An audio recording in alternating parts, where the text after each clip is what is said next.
স্বাগত জানাচ্ছি শ্রদ্ধেয় শিক্ষক মণ্ডলী এবং প্রিয় ইউটিউব ভিউয়ারদের।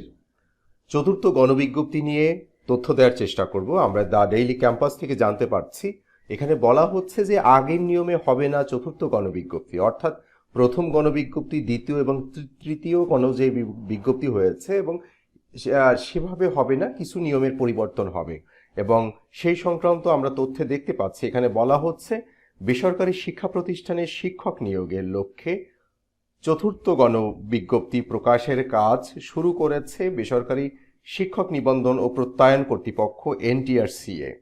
এ লক্ষ্যে টেলিটক বাংলাদেশ লিমিটেডের সাথে বৃহস্পতিবার বৈঠক করেছেন NTRCA।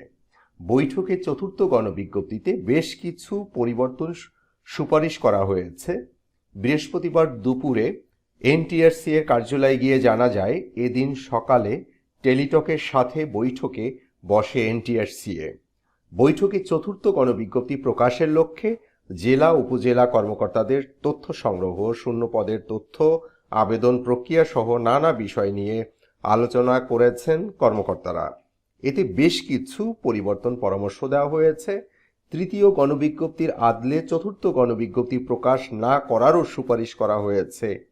এই সভায় নাম প্রকাশ না করার শর্তে বৈঠকে উপস্থিত NTRCA এক কর্মকর্তা বলেন, চতুর্থ গণবিজ্ঞপ্তি প্রকাশের আগে একটি স্ট্রাকচার তৈরি করা হবে এবং এই কাঠামো অনুযায়ী পরবর্তী কার্যক্রম পরিচালনা করা হবে।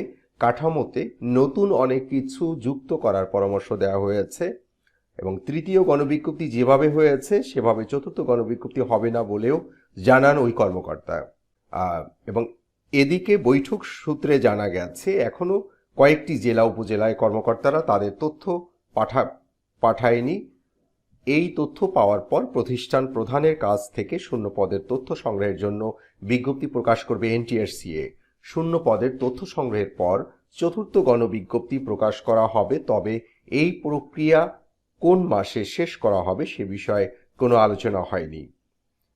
তো এই সংক্রান্ত আমরা আরো কোনো তথ্য পেলে আমরা আমাদের ইউটিউব চ্যানেলে আমরা জানিয়ে দিব।